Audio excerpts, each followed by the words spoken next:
వికారాబాద్ జిల్లాలో పలు చోట్ల వర్షం దంచుకొట్టింది. బిల్కల్ గ్రామంలో ఈదురుగాళ్లతో పాటు వడగండ్ల వాన బీభత్సం సృష్టించింది. మిరప పంటలో వడగండ్ల వానతో పూర్తిగా నిండిపోయింది. చిట్టిగడ్డ రైల్వే స్టేషన్ రోడ్లో గాలివానకు తుమ్మ చెట్టు విరిగిపోవడంతో రాకపోకలకు అంతరాయం కలిగింది. చెట్టును తొలగించారు పోలీసులు, ప్రయాణికులు.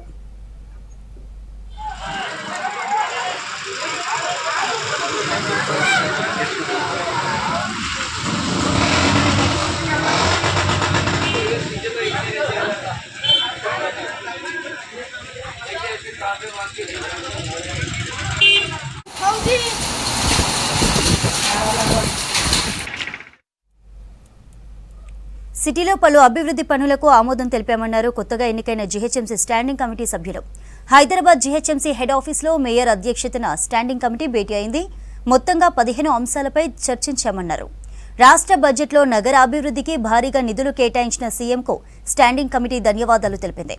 సిటీలో 11 చెరువుల సుందరీకరణ చేయడానికి ఆమోదం తెలిపామన్నారు సభ్యులు. స్ట్రీట్ లైట్ కావచ్చు, రోడ్లు కావచ్చు, ఇతరత మౌలిక సదుపాయాలు కావచ్చు, వీటన్నింటి గురించి కూడా చర్చించడం జరిగింది. చెరువుల అభివృద్ధి గురించి కూడా చర్చించడం జరిగింది. సో డెఫినెట్గా పలు అంశాలు జీహెచ్ఎంసీ పరిధిలో ఉన్నటువంటి గ్రేటర్ హైదరాబాద్ పరిధిలోకి ఉన్నటువంటి ప్రజల అభివృద్ధికి సంబంధించిన ఏ అంశాన్ని కూడా ఇది చేయకుండా, అంటే నిర్లక్ష్యం చేయకుండా వారి అభివృద్ధి కోసం ముందుకు వెళ్తామని చెప్పేసి నిర్ణయాలు తీసుకోవడం జరిగింది. సంవత్సరం నుండి కాంగ్రెస్ పాలన ఉన్నప్పటికీ కూడా పలు అభివృద్ధి కార్యక్రమాల్లో వాళ్ళు కాలయాపన చేయడం జరిగింది. పలు అంశాలను కూడా పెండింగ్లో పెట్టడం జరిగింది. కాబట్టి ఈసారి ప్రతి అంశానికి సంబంధించినటువంటి నిర్ణయాలు ప్రభుత్వం కాంగ్రెసే ఉంది. జీహెచ్ఎంసీ పరిధిలో ఉన్నటువంటి స్టాండింగ్ కమిటీ కూడా కాంగ్రెస్ ప్రభుత్వ సభ్యులే ఉన్నారు. అదేవిధంగా ఎంఐఎంకి సంబంధించిన 2 కూడా ఉన్నారు. కాబట్టి డెఫినెట్గా తొందర నిర్ణయాలు తీసుకోవడానికి మంచి అవకాశం ఇది. చాలా సంతోషంగా ఉంది. చాలా ఆరోగ్యకరమైనటువంటి స్టాండింగ్ కమిటీ డిస్కషన్ జరిగింది. ప్రధానంగా స్టాండింగ్ కమిటీ అనేది కార్పొరేషన్కి సంబంధించినటువంటి ఆర్థిక మరియు పరిపాలనా నిర్ణయాలు తీసుకునేటటువంటి సంస్థ. ఆ క్రమంలో ఈరోజు మన జిహెచ్ఎంసీకి సంబంధించినటువంటి డివిజన్ల పరంగా కానీ మొత్తానికి చాలా సంతోషంగా జరిగింది. అందులో ప్రజా సౌకర్యాల నిమిత్తమై 90% ఏరియర్స్ ఇంట్రెస్ట్ వేవ్ ఆఫ్ చేసుడు కానీ, అదే మాదిరిగా హిస్టారికల్ స్ట్రక్చర్ రిటైన్ చేసే క్రమంలో 2,12,00,000 రూపాయల దానికి ఆమోదం తెలపడం జరిగింది. దాంతోపాటు చెరువులకు పెద్ద మొత్తంలో ఈసారి నల్లగండ్ల చెరువు, కొండాపూర్కు సంబంధించినటువంటి చెరువు, అదే మాదిరిగా 11 చెరువులకు సంబంధించి మరి హైకోర్టు ఇచ్చినటువంటి డైరెక్షన్స్ ప్రకారం ఈరోజు మరి జిహెచ్ఎంసీ స్టాండింగ్ కమిటీలో ఆమోదం తెలపడం జరిగింది. ఈ విధంగా ప్రతి అంశం పైన అదే మాదిరిగా రిసీప్ట్స్ అండ్ ఎక్స్పెండిచర్ సంబంధించి మరి అది కూడా బడ్జెట్ ఆమోదం తెలపడం జరిగింది. ఎల్బీనగర్ ఎమ్మెల్యే సుధీర్ రెడ్డి తన పదవికి రాజీనామా చేయాలని డిమాండ్ చేశారు గిరిజన ఆదివాసీ కార్పొరేషన్ చైర్మన్ బెల్లయ్య నాయక్. గిరిజన మహిళా కార్పొరేటర్పై అనుచిత వ్యాఖ్యలు చేసిన సుధీర్ రెడ్డి ఎమ్మెల్యే పదవికి అనర్హుడని అన్నారు. హస్తినాపురం కార్పొరేటర్ సుజాత నాయక్ను ఆమె నివాసంలో కాంగ్రెస్ కార్యకర్తలతో కలిసి పరామర్శించారు బెల్లయ్య నాయక్.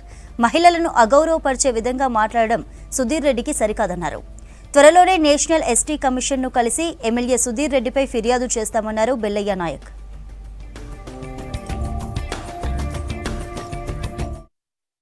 మేము గత 5 రోజులుగా పేపర్లలో ఈ సంఘటనను మొత్తం చూస్తూ ఉన్నాను, నేను టీవీలలో చూస్తూ ఉన్నాను. ఎందుకంటే ఉమ్మడి రంగారెడ్డి జిల్లా ట్రైనింగ్ క్యాంపు మేము వికారాబాద్ జిల్లా అనంతగిరి హిల్స్లో గత 5 రోజుల నుంచి కొనసాగుతున్నాయి. అది మొన్న నైట్ అయిపోయింది. నిన్ననే విఐపీస్ అంతా పంపించినాం. ఎందుకంటే నేషనల్ లెవెల్లో ఆదివాసీ కాంగ్రెస్ ట్రైనింగ్ క్యాంపు నిర్వహిస్తుంది జిల్లాల వారీగా. మేమంతా అక్కడ ఉన్నాం. అప్పటికే సుజాత గారితో మాట్లాడడం జరిగింది, స్థానిక పోలీసులతో మాట్లాడడం జరిగింది. వాళ్ళు గౌరవ పిసిసి అధ్యక్షులు గారి దృష్టికి తీసుకెళ్లడం జరిగింది, గౌరవ ముఖ్యమంత్రి గారి దృష్టికి తీసుకెళ్లడం జరిగింది. నాకు అర్థం కాని విషయం ఏంటంటే, చాలా సీనియర్ శాసనసభ్యుడు, చాలా కాలంగా రాజకీయాల్లో ఉన్నాడు. ఆయన ఫస్ట్ టైం ఎమ్మెల్యే కాదు, గతంలో కాంగ్రెస్ పార్టీలో ఉండి ఎమ్మెల్యే అయినటువంటి వ్యక్తి. అంతో ఇంతో ప్రజల్లో గౌరవం ఉన్నదనేటటువంటి భావిస్తూ ఉన్నాం. నేను దాకా కార్పొరేటర్ని అవమానం చేయలే, మొత్తం స్త్రీ జాతిని అవమానం చేసినటువంటి పరిస్థితి, మానవ జాతిని అవమానం చేసినటువంటి పరిస్థితి. ఇటువంటి వాడు శాసనసభ్యుడికి అర్హుడైతాడా? రంగారెడ్డి జిల్లాలో టొయోటా హిలెక్స్ బ్లాక్ ఎడిషన్ను ప్రారంభించారు cine hero Navdeep. Toyota car అన్ని రహదారుల్లో మంచి పర్ఫార్మెన్స్ ఇస్తుందన్నారు ఆ సంస్థ సీఈఓ ప్రకృతిక్. కస్టమర్ల కోసం మన్నిక సౌకర్యంతో పాటు సేఫ్టీ ఫీచర్స్ అందిస్తున్నామని తెలిపారు. లగ్జరీ ఫీచర్స్, న్యూ టెక్నాలజీని అందిస్తున్నామని చెప్పారు.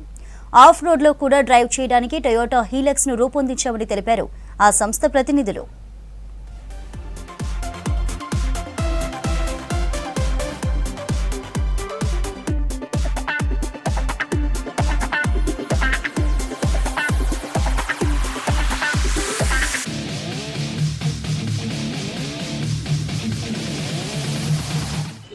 ఆయన ఒక పర్సనల్ ఎక్స్పీరియన్స్ ఆ ఎక్స్పీరియన్స్ అయినాకనే he shared all his views.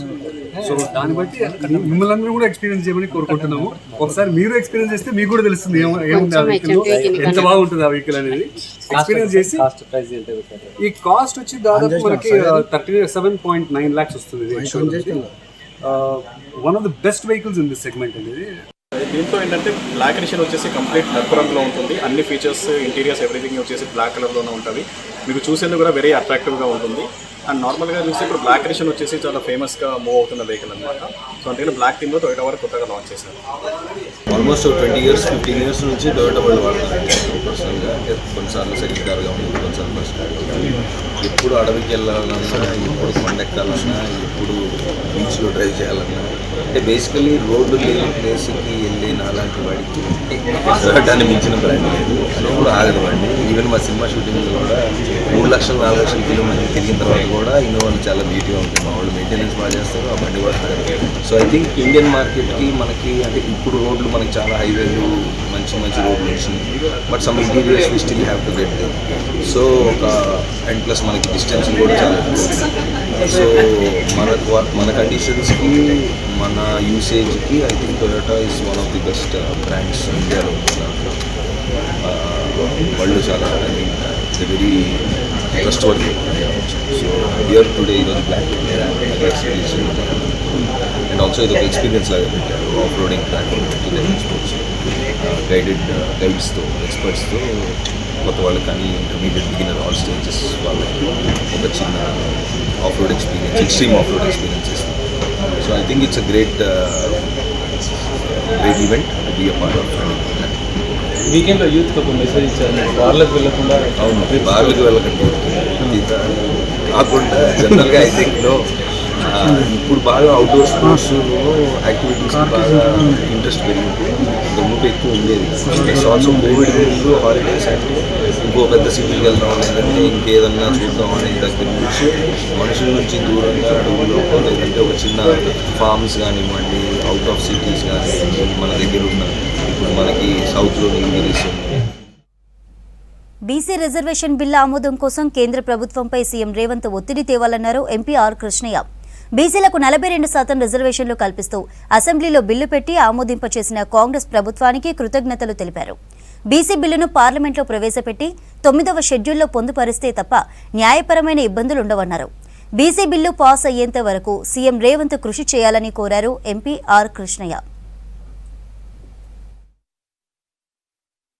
Bill పెట్టి బీసీలకు విద్యా ఉద్యోగాలతో పాటు స్థానిక సంస్థల్లో బీసీ రిజర్వేషన్లను 42% పెంచినందుకు రాష్ట్ర ప్రభుత్వాన్ని బీసీ సమాజం తరఫున కృతజ్ఞతలు చెప్తున్నాం. అయితే బీసీలకు 42% రిజర్వేషన్లు అమలు చేసే వరకు కూడా మొత్తం ప్రక్రియ ప్రణాళికబద్ధంగా తీసుకెళ్లాలని, దానికంతా బీసీ సమాజం మద్దతు ఉంటుందని చెప్పి ఈ సందర్భంగా గుర్తు చేస్తున్నాం.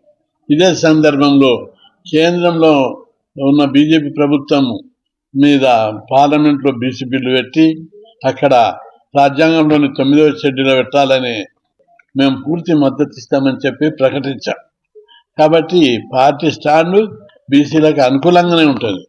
బీజేపీ పార్టీ ఎప్పుడు బీసీలకే అనుకూలంగా ఉంటుంది. బీసీని ప్రధానమంత్రిని చేసింది, ఉపరాష్ట్రపతిని చేసింది, గిరిజన మహిళను రాష్ట్రపతి చేసింది. మొత్తం బీజేపీ బీసీమయం అయిపోయింది. కాబట్టి బీసీ రిజర్వేషన్లలో అమలు చేయడం లోపల కేంద్ర ప్రభుత్వ సహకారం పూర్తి ఉంటుంది. దీనిలో ఎలాంటి డౌట్ లేదని చెప్పి నేను ఈ సందర్భంగా గుర్తు చేస్తున్నాను. హైదరాబాద్ ఓల్డ్ సిటీలో దాడులు కొనసాగుతాయన్నారు task force additional DCP Srinivasarao. 4 నెలలుగా ఫ్రిడ్జ్లో కుళ్ళిన మాంసం నిల్వ చేసి విక్రయిస్తున్నారని తెలిపారు. దుర్వాసన రాకుండా వెనిగర్ చల్లుతున్నారని అన్నారు. మంగళహట్లో 12 క్వింటాళ్లు, డబిల్పురాలో 2 క్వింటాళ్ల కుళ్ళిన మాంసం స్వాధీనం చేసుకున్నామని చెప్పారు డీసీపీ. మంగళవారం లిమిట్స్లో A to Z mutton shop అనే షాప్లో కుళ్ళిన మాంసము అది ప్రిజర్వ్ చేసి అమ్ముతున్నారు అనే ఒక ఇన్ఫర్మేషన్ మీద ఆ లోకల్ వెటర్నరీ ఆఫీసర్ని తీసుకొని GHMC నుంచి వాళ్ళు వెళ్ళి అక్కడ తనిఖీ చేయగా అక్కడ ఆశ్చర్యకరమైన విషయాలు వెలుగులోకి అక్కడ చాలా పెద్ద సైజులో డీప్ ఫ్రీజర్స్ని పెట్టి వాటిల్లో దాదాపుగా ఒక 12 టన్నుల మేకల యొక్క గొర్రెల యొక్క తలకాయలు, కాళ్ళు, కిడ్నీలు, లివర్లు, తర్వాత ఇతర అవయవాలన్నీ కూడా దాంట్లో పూర్తిగా అన్హైజీనిక్ కండిషన్ లో వాళ్ళు అక్కడ స్టోర్ చేసి పెట్టి ఎన్నో రోజుల నుంచి నిల్వ చేసి వాటిని ఈ ఫంక్షన్లకు, పెళ్లిళ్లకు, హోటల్స్ కి సరఫరా చేస్తున్న విషయాన్ని వెలుగులోకి వచ్చింది.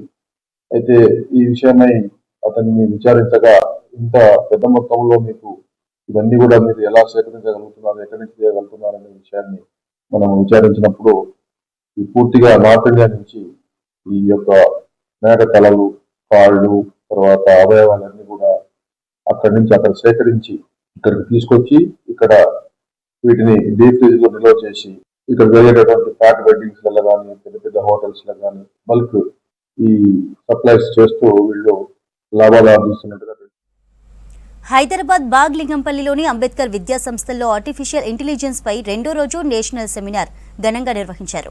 ఈ సెమినార్కు ముఖ్య అతిథిగా higher education council vice chairman పురుషోత్తంతో పాటు వివిధ యూనివర్సిటీల ప్రొఫెసర్లు హాజరై విద్యారంగంలో AI పాత్రపై మాట్లాడారు. ప్రతి రంగంలో AI ప్రముఖ పాత్ర పోషిస్తుందని, విద్యార్థులంతా అవగాహన పెంచుకోవాలని సూచించారు వక్తలు.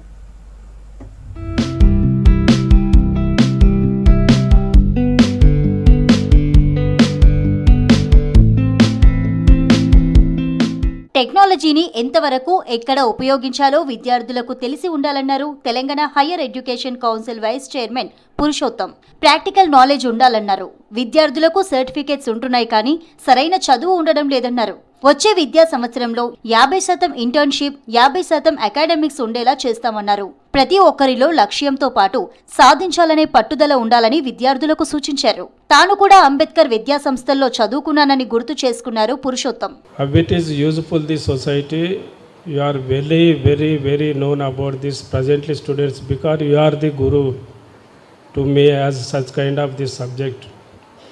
కాబట్టి ఇది ఎంతవరకు అవసరము, ఇది సమాజానికి ఉపయోగమా కాదా, ఎక్కడ ఉపయోగించాలి, ఎట్లా ఉపయోగించాలి అనేది భవిష్యత్తులో మీరు, ఎందుకంటే మా తరం అయిపోయింది. మేము చదువుకునేటప్పుడు ఈ కంప్యూటర్లు లేవు. ఆ రోజులలో పేదోళ్లకు కాలేజ్ ఉందంటే only college known this Ambedkar college. కాబట్టి presently the higher education is going to change the total syllabus in all degree colleges throughout to Telangana state. There is a divided marks in all subject with internship, 50% internship, 50% theory paper. మన పిల్లలకు సర్టిఫికేట్లు ఉంటున్నాయి కానీ ఒప్పుకోవాలి, అందరం చదువులు అయితే ఉంటలేవు. అంబేద్కర్ విద్యా సంస్థల్లో 2 రోజులు నేషనల్ సెమినార్ జరిగింది. 45 మంది విద్యార్థులు పేపర్ ప్రజెంటేషన్ ఇచ్చారన్నారు Ambedkar degree college principal Shekhar. Management సహకారంతో ప్రతి సంవత్సరం 2 నేషనల్ సెమినార్లు, workshops, faculty development programmes నిర్వహిస్తున్నామన్నారు principal Shekhar. Today we are conducting second day national seminar. This is for only student development purpose. Yesterday came our management and higher education chairman. They said only one. This is the importance of the students. I appreciate our students, especially non-computer students also. First years they are ready to give the presentations. This culture is very important. ఈ seminar విద్యార్థులకు ఎంతగానో ఉపయోగపడిందన్నారు MBA college principal Appalayya. అవసరం ఉన్నప్పుడు మాత్రమే AI tools ఉపయోగించుకోవాలని సూచించారు. AI ఎంత ఉపయోగమో అంత నిరుపయోగంగా కూడా ఉంటుందన్నారు principal Appalayya. These 2 days are really happening sessions. Really those sessions must have enriched you. This AI is useful and useless also. How? You must give the right prompt. You must give all the important criteria. The prompt should consist of all the important criteria. Then only you will give very useful reply. Otherwise, you will get a stupid reply. Without using your own mind, if you use AI, it will be completely useless. National సెమినార్లో వివిధ యూనివర్సిటీల ప్రొఫెసర్లు పాల్గొన్నారు. విద్యారంగంలో AI పాత్రపై విద్యార్థులకు అర్థమయ్యేలా వివరించారు. సెమినార్లో పేపర్ ప్రెజెంటేషన్ ఇచ్చిన విద్యార్థులకు సర్టిఫికెట్స్ ఇచ్చారు అంబేద్కర్ విద్యా సంస్థల నిర్వాహకులు.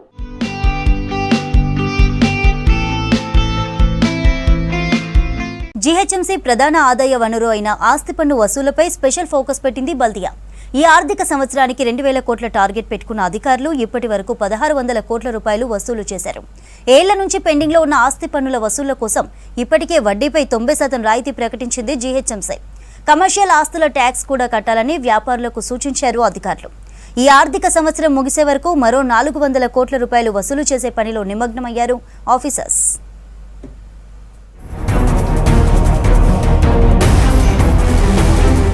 గ్రేటర్ హైదరాబాద్లో ఏళ్ల తరబడి వసూలు కాని ఆస్తి పన్నుల వసూలుపై ఫోకస్ చేస్తున్నారు జీహెచ్ఎంసీ అధికారులు. మార్చి 31 వరకు ఎలాగైనా బకాయిలన్నీ వసూలు చేసేలా ప్రణాళిక సిద్ధం చేస్తున్నారు. మొండి బకాయిదారుల జాబితాను డివిజన్ల వారీగా రెడీ చేసి రెడ్ కార్నర్ నోటీసులు జారీ చేశారు. ముఖ్యంగా కమర్షియల్ కాంప్లెక్స్ల ఓనర్స్ చెల్లించే ట్యాక్స్ కోట్లలో ఉండటంతో వాటిపై దృష్టి పెట్టారు అధికారులు.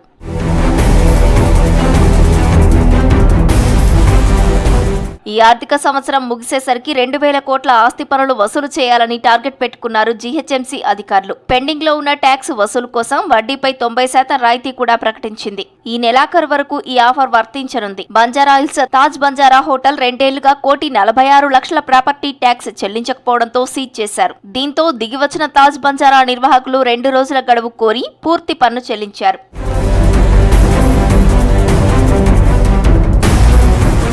గ్రేటర్లో 19,50,000 మంది ప్రాపర్టీ ట్యాక్స్ చెల్లింపుదారులు ఉన్నారు. వీరిలో 2.5 లక్షల మంది కమర్షియల్ ట్యాక్స్ చెల్లించేవారు ఉన్నారు. ఇప్పటి వరకు 12,50,000 మంది మాత్రమే ట్యాక్స్ చెల్లించారు. దీంతో 1,600 కోట్ల రూపాయల పన్నులు బల్దియా అకౌంట్లో జమ అయ్యాయి. నోటీసులు ఇచ్చినా స్పందించని కార్పొరేట్ ఆఫీసులను సీజ్ చేస్తున్నారు అధికారులు. దీంతో వాటి యజమానులు దిగివచ్చి పన్నులు చెల్లిస్తున్నారు. ట్యాక్స్ చెల్లించకపోతే బిల్డింగ్ సీజ్ చేసి కంప్యూటర్లు, ఫర్నిచర్ను తీసుకెళ్తున్నారు బల్దియా అధికారులు.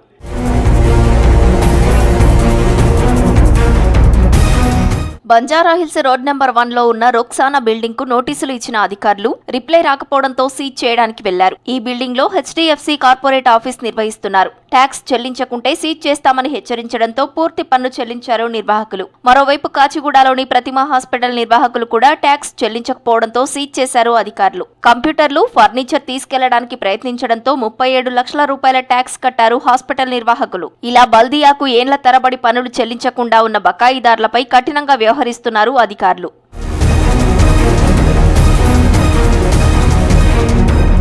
సిటీలోని స్టార్ హోటల్స్, షాపింగ్ మాల్స్, కంపెనీల కార్పొరేట్ ఆఫీసులు ఇప్పటికైనా పన్నులు చెల్లించకపోతే 2-3 రోజుల్లో సీజ్ చేస్తామని హెచ్చరిస్తున్నారు బల్దియా అధికారులు.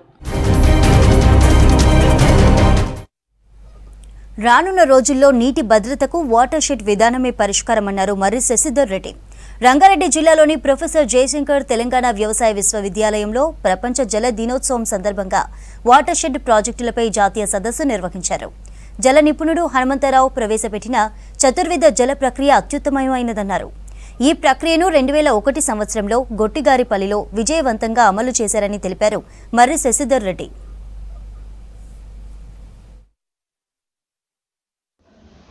వాటర్ షెడ్ డెవలప్మెంట్ పై ఎలాంటి కార్యక్రమాలు జరిగాయి, దానివలన ఎలాంటి ఫలితాలు వచ్చాయి, దేశంలో అనేక రాష్ట్రాల నుండి అనేక సంస్థల్లో కూడా పనిచేసినటువంటి వారు ఇక్కడికి రావడం జరిగింది. మన రాష్ట్రంలో ప్రత్యేకంగా జహీరాబాద్ దగ్గర ఉన్నటువంటి గొట్టిగారిపల్లి గ్రామంలో స్వర్గీయ టి హనుమంతరావు గారు ప్రవేశపెట్టినటువంటి చతుర్విధ జల ప్రక్రియ ఆధారంగా వాటర్ షెడ్ డెవలప్మెంట్ పని చేసినప్పుడు 2001 సంవత్సరంలో ఎకరానికి 5,000 ఖర్చు పెట్టి 3 పంటలకు నీళ్ళు అందిస్తున్నారు. ఈనాటి వరకు కూడా అవే ఫలితాలు వస్తున్నాయి. ఇలాంటి వాటర్ షెడ్ వల్లనే మనకు అన్ని నీటి సమస్యలు తీరుతాయి, పెద్ద పెద్ద ప్రాజెక్టులు అవసరం లేకుండా ఇది చేసుకోవచ్చు అనేటువంటి అంశం. నీటి భద్రత చాలా కీలకం. ఇది కేవలం తెలంగాణకి పరిమితమైనటువంటి అంశం కాదు, దేశవ్యాప్తంగా కూడా ఈ చతుర్విధ జల ప్రక్రియ రాజస్థాన్లో చాలా బ్రహ్మాండంగా నిర్వహించడం జరిగింది. ఇప్పుడే ఇక్కడికి వచ్చినటువంటి మహారాష్ట్ర చీఫ్ ఇంజనీర్ గారు ఉన్నారు. అక్కడ జరిగినటువంటి ఒక సమావేశంలో రాజస్థాన్ వారు మేము ఎంతో బ్రహ్మాండంగా చేశారు, వీళ్ళంతా ఆశ్చర్యపడుతున్నారు. మన గొట్టిగారిపల్లిలో రేపు ఫీల్డ్ విజిట్లో ఇదే విషయం వచ్చినటువంటి వారికి చూపించాలనేటువంటి ఉద్దేశంతో ఈ 2 రోజుల కార్యక్రమాన్ని ఏర్పాటు చేయడం జరిగింది. ఏదానికైనా ఈరోజు సమావేశం ఈ సదస్సు తర్వాత ఒక నివేదిక ప్రధానమంత్రి గారికి కేంద్ర ప్రభుత్వానికి పంపడం. హైదరాబాద్ బాచ్పల్లి కేఎల్ క్యాంపస్లో కళా ఉత్సవం ఘనంగా నిర్వహించారు. తెలంగాణ ప్రభుత్వం సాంస్కృతిక శాఖ, స్టూడెంట్ యాక్టివిటీ సెంటర్ సంయుక్తంగా నిర్వహించిన జాతీయ స్థాయి వేడుకలు నిర్వహించారు. ఈ కార్యక్రమంలో విద్యార్థులు, కళాకారులు సాంస్కృతిక కార్యక్రమాలలో ఆడిపాడారు. 3,000 మందికి పైగా ప్రేక్షకులు హాజరవగా లైవ్ మ్యూజిక్ షోను నిర్వహించారు. సినీ సెలబ్రిటీలు కూడా పాల్గొని విద్యార్థులతో ఆడిపాడారు.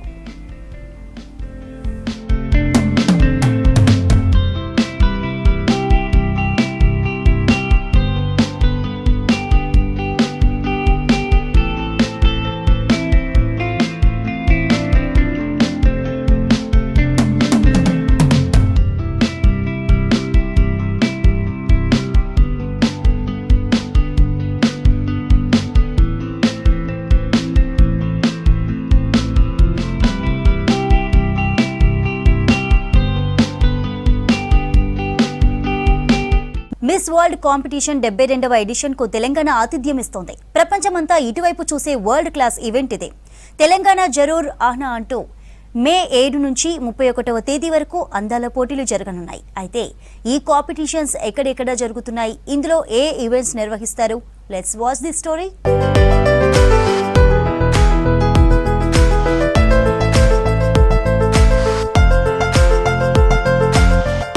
Miss World mega beauty contest 72వ ఎడిషన్ హైదరాబాద్లో జరగనుంది. 25 రోజులు జరిగే ఈ అందాల పోటీల్లో 140 దేశాల నుంచి పోటీదారులు, అంతర్జాతీయ మీడియా ప్రతినిధులు హైదరాబాద్కు రానున్నారు.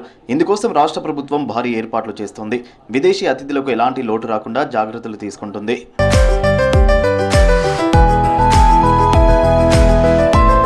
మిస్ వరల్డ్ పోటీలతో ప్రపంచమంతా హైదరాబాద్ వైపే చూస్తుంది. దీంతో భారీ ఏర్పాట్లు చేస్తుంది రాష్ట్ర ప్రభుత్వం. తెలంగాణలోని చారిత్రక ప్రాంతాలు, పుణ్యక్షేత్రాలతో పాటు టూరిజం డెస్టినేషన్స్ ను అతిథులను తీసుకెళ్లి చూపిస్తామన్నారు మంత్రి జూపల్లి కృష్ణారావు. తెలంగాణ సంస్కృతి ఉట్టిపడేలా కల్చరల్ ఈవెంట్స్ నిర్వహిస్తామని తెలిపారు మంత్రి జూపల్లి. ఈ టూరిజం పాలసీ తీసుకొచ్చి ఈ టూరిజం పాలసీ ద్వారా పెట్టుబడులు రావాలంటే ఆకర్షించాలా. ఎట్లా ఆకర్షించాలా? ఎట్లయితే ఏమన్నా విదేశాలకు వెళ్ళి పెట్టుబడుల గురించి ఆకర్షించే ప్రయత్నం చేయడం జరిగిందో, ఈ యొక్క మిస్ వరల్డ్ పోటీ చేయడం మూలాన ఈ కార్యక్రమం ద్వారా వేలాది మందిగా ప్రపంచ దేశాలకి వచ్చేటువంటి వాళ్ళందరికీ కూడా తెలంగాణ రాష్ట్రంలో ఉన్నటువంటి ఈ గొప్ప కళా సంపద ఏతుందో, ఈ గొప్ప కళా సంపద ఏతుందో మరి వీటిని మనం ముందుకు తీసుకెళ్లేటువంటి వాళ్ళ యొక్క పరిచయం చేసేటువంటి కార్యక్రమం చేయాల్సిన అవసరం ఉంది. మే 6, 7వ తేదీల్లో వివిధ దేశాలకు చెందిన కంటెస్టెంట్స్ హైదరాబాద్కు చేరుకుంటారని తెలిపారు టూరిజం శాఖ సెక్రటరీ స్మితా సబర్వాల్. వీరిని శంషాబాద్ ఎయిర్పోర్ట్లో తెలంగాణ సంస్కృతి సాంప్రదాయాలతో ఆహ్వానిస్తామన్నారు. మే 10వ తేదీ గచ్చిబౌలి ఇండోర్ స్టేడియంలో గ్రాండ్గా ఓపెనింగ్ సెరమనీ నిర్వహిస్తామన్నారు. వచ్చిన అతిథులకు 13వ తేదీన చౌమహల్లా ప్యాలెస్లో మ్యూజికల్ కన్సర్ట్ ఉంటుందని, 26వ తేదీన తాజ్ ఫలక్ నుమా బ్రిటిష్ రెసిడెన్సీలో డిన్నర్ ఏర్పాటు చేస్తామన్నారు Smita Sabharwal. Beauty is in the land of Telangana, beauty is in the people of Telangana, in the traditions of Telangana. So for us it is a celebration of true beauty, and we intend to use this 1 month to show off all our beautiful spiritual and adventure and cuisine and handlooms. So we are also going to take them to Pochampalli village, where the idea is that they will first hand get to see all the Pochampalli and handloom traditions of Telangana. So this is a whole attempt to showcase the true beauty of Telangana. Miss world పోటీలో పాల్గొనే contestants కోసం ప్రత్యేక ఈవెంట్లు నిర్వహించనున్నారు. వీటితో వారి ప్రతిభ, వ్యక్తిత్వం, సామాజిక సేవా కార్యక్రమాలపై దృష్టి పెట్టనున్నారు.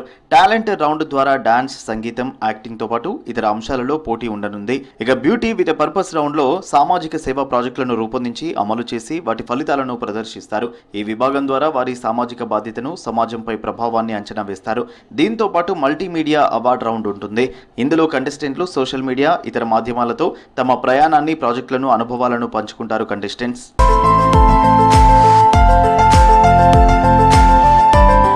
మే 17న గచ్చిబౌలి స్టేడియంలో స్పోర్ట్స్ అండ్ ఫిట్నెస్ ఈవెంట్లో పాల్గొననున్నారు పోటీదారులు. కంటెస్టెంట్స్ సామర్థ్యం, టీం వర్క్ నైపుణ్యాలపై పోటీ నిర్వహిస్తారు. దీని తర్వాత మోడలింగ్ నైపుణ్యాలను, స్టైల్తో పాటు గచ్చిబౌలిలోని ఇండియన్ స్కూల్ ఆఫ్ బిజినెస్ లో హెడ్ టు హెడ్ ఛాలెంజ్ పెట్టనున్నారు. 20-21వ తేదీల్లో టీ హబ్లో ఆయా కేటగిరీల్లో Miss World Asia, Miss World Europe, Miss World Africa, Miss World కరేబియన్ని ఫైనల్ చేయనున్నారు. దీంతో పాటు 22వ తేదీన శిల్పకళా వేదికలో మిస్ వరల్డ్ టాలెంట్ని కండక్ట్ చేస్తుండగా 23వ తేదీన ఐఎస్బీలో హెడ్ టు హెడ్ ఛాలెంజ్ నిర్వహించనున్నారు. మిస్ వరల్డ్ ఫైనల్స్ మే 31వ తేదీన హైటెక్స్లో జరుగుతుందని తెలిపారు నిర్వాహకులు.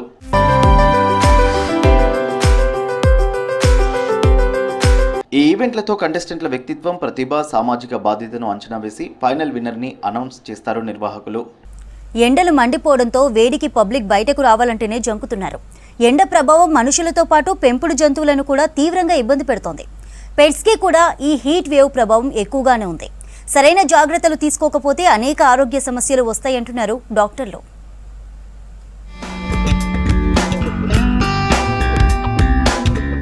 వేసవి తీవ్రత పెంపుడు జంతువుల ఆరోగ్యంపై ప్రభావం పడుతుంది. కుక్కలు, పిల్లులు, పక్షులు, ఇతర పెంపుడు జంతువులు వేడికి గురై హీట్ స్ట్రోక్, డీహైడ్రేషన్, స్కిన్ ఇన్ఫెక్షన్లు, ఆహార సమస్యల బారిన పడుతున్నాయి. ఎక్కువగా శ్వాస తీసుకోవడం, అలసట, నీరసంగా ఉండడం, అధికంగా నీరు తాగడం లాంటి లక్షణాలుంటే వెంటనే డాక్టర్ దగ్గరకు తీసుకువెళ్ళాలి.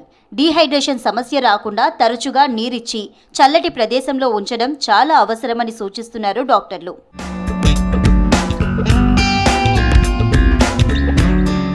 పెట్స్లో ప్రధానంగా వచ్చే అనారోగ్య సమస్యలు హీట్ స్ట్రోక్. ఎక్కువ వేడితో బాడీ టెంపరేచర్ పెరిగి చర్మం ఎర్రబడుతుంది. తగినన్ని నీళ్లు అందక చర్మం పొడిబారుతుంది. రోజులో చాలా సమయం అలసటగా, నీరసంగా కనిపిస్తాయంటున్నారు డాక్టర్లు.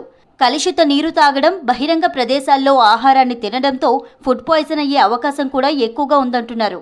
వేసవిలో ఫంగల్, బ్యాక్టీరియా ఇన్ఫెక్షన్లతో ఎక్కువ చెమటలు వచ్చి చర్మ వ్యాధుల బారిన పడతాయంటున్నారు డాక్టర్స్. సమ్మర్లో మేజర్ ప్రాబ్లం ఏమి అంటే వాటికి వాటర్ కానీ అది అందుబాటులో లేక డిహైడ్రేషన్ గురవుతూ ఉంటుంది. దాంతో అవి వీక్నెస్ కానీ, ఇమ్యూనిటీ తగ్గి కానీ అదర్ ఇన్ఫెక్షన్స్ వచ్చే అవకాశం ఉంటుంది. కనుక ఎస్పెషల్లీ మీ పెట్స్ ఏమైనా ఉన్నట్టు అయ్యేది ఉంటే దానికి కావలసిన వాటర్ కానీ, లేక సమ్మర్లో అయినట్టు వాటర్లో కొద్ది భాగం ఎలక్ట్రాల్ ఇవ్వడం కానీ, కూలర్ కింద కానీ లేక ఏసీ కింద కానీ ఉండే పెట్స్ ఉంటవి. కనుక అట్లాంటివి ఉన్నట్టు అయ్యేది ఉంటే మీరు కొద్దిగా ఇబ్బంది పడ్డా వీటిని కూల్ టెంపరేచర్లో ఉండనియాల్సి వస్తుంది. పెరిగిన ఎండలకు యజమానులు పెంపుడు జంతువులపై జాగ్రత్తలు తీసుకోవాలంటున్నారు డాక్టర్లు. తాజా నీరు అందించడంతో పాటు చల్లటి వాతావరణంలో ఉండేలా చూసుకోవాలని సూచిస్తున్నారు వెటర్నరీ డాక్టర్లు.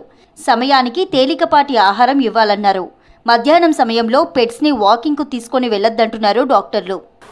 సమ్మర్లో మెయిన్గా టెంపరేచర్ ఇంక్రీజ్ అయినా కొద్దీ అవి నోట్లో నుంచి చొంగ కారడము అట్లాంటి లక్షణాలు ఏర్పడుతూ ఉంటుంది.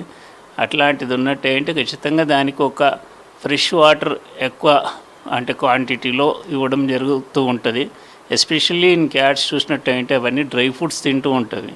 అట్లాంటప్పుడు పెట్టే ఫుడ్లు కానీ అట్లాంటిది వెట్ ఫుడ్ అంటే వాటర్ కానీ మిల్క్ కానీ అట్లా యాడ్ చేసి ఇచ్చినట్టు అయ్యేది ఉంటే వీటికి ఎస్పెషల్లీ గ్యాస్ట్రోఎంటరైటిస్ కానీ అట్లాంటి ఏదైనా వామిటింగ్స్, మోషన్స్ ఉండే అవకాశం తగ్గిపోతూ ఉంటుంది. అవి అలర్ట్గా ఉంటుంది, ఆరోగ్యంగా ఉంటుంది. కనుక ముఖ్యంగా వాటికి కావాల్సిన వాటర్ కానీ లేకపోతే వాటికి కావాల్సిన కూలింగ్ టెంపరేచర్ కానీ ప్రొవైడ్ చేస్తే ఇవన్నిటిలోకి వెళ్ళి దూరంగా ఉండవచ్చు. స్ట్రీట్ డాగ్స్ కోసం కాలనీల్లో నీరు అందించాలని సూచిస్తున్నారు వెటర్నరీ డాక్టర్లు. కుక్కలకు నీళ్లు దొరకకపోతే కరిచే అవకాశాలున్నాయంటున్నారు. షుగర్ లెవెల్స్ అదుపులో పెట్టుకునేందుకు మందులతో పాటు ఇన్సులిన్ ఇంజెక్షన్లు కూడా తీసుకుంటారు కొందరు డయాబెటీస్ బాధితులు. ఇవి ప్రతిరోజు తీసుకోవాల్సిందే. వీటితో నిత్యం ఇబ్బంది పడాల్సిందే. అందుకే ఈ పరిస్థితిని మార్చేందుకు పరిశోధకులు చేసిన ప్రయత్నం సత్ఫలితాలనిచ్చింది. ఇండియాలో మొట్టమొదటిసారి డయాబెటిక్, ఒబెసిటీ, ఓవర్ వెయిట్కు ఒకే మందు అందుబాటులోకి వచ్చింది. షుగర్ పేషెంట్స్ ప్రతిరోజు కాకుండా వారానికి ఒకసారి మాత్రమే తీసుకునే ఇన్సులిన్ ఇంజెక్షన్ త్వరలోనే మార్కెట్లోకి విడుదల చేయనున్నారు.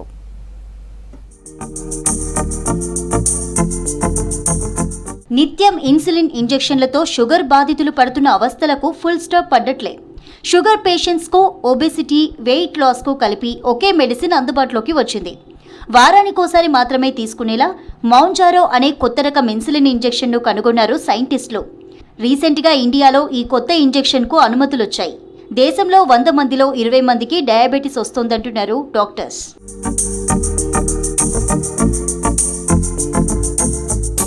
కొత్త ఔషధాన్ని ఎలీ లిల్లీ అనే సంస్థ తీసుకొచ్చింది. ఈ ఔషధానికి Central Drugs Standard Control Organisation అనుమతిచ్చింది.